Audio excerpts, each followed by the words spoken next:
people go on diets and they will lose their weight. They will then gain it back. We call that cycling. Tell us a little bit about what cycling is and whether it's something that's dangerous for people or what. Well, okay, the vicious cycle is is established when a patient is overweight, they lose weight, but they lose it in a way that's not medically correct. And the way they lose the weight is basically they starve themselves. It's equivalent to starvation. And on the way down, what we're talking about, we really should be more correct. We're really not talking about losing weight. What people need to do is lose fat, body fat. So that's what makes it unhealthy to be, quote, overweight. It's being over fat. The definition of obesity is excess body fat. So you can stand two people side by side. They can have the same height and weight, but one truly is obese because they have excess body fat, and the other one may just be muscular.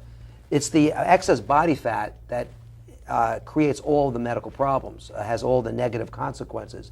So with that as a background, when one needs to lose body fat, you have to do it in a way that does not destroy muscles. Now, it would be great if we could just kind of turn on a switch, not eat, and just direct our metabolism, just take away the fat and leave the muscle. But you know what? It doesn't happen.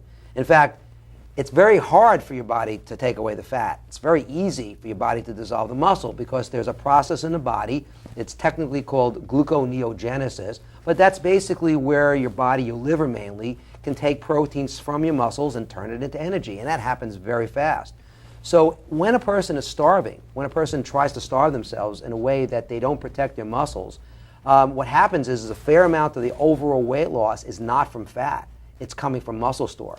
So now let's ride down with that patient. The patient starts off starving themselves and maybe 3 months later has lost a good chunk of weight, let's say 50 pounds, say.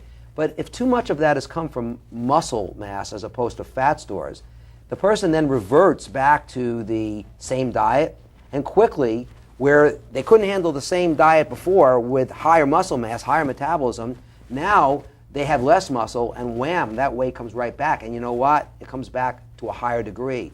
So it's like you yo-yo, but then you yo-yo to a higher level. And this keeps being repeated. So eventually what happens is you'll have a patient that comes in that has very high body fat percentage, has lost a lot of muscle from these repetitive diets, and has a much harder time losing the weight now because their ability to burn calories has been damaged through all this up and down dieting.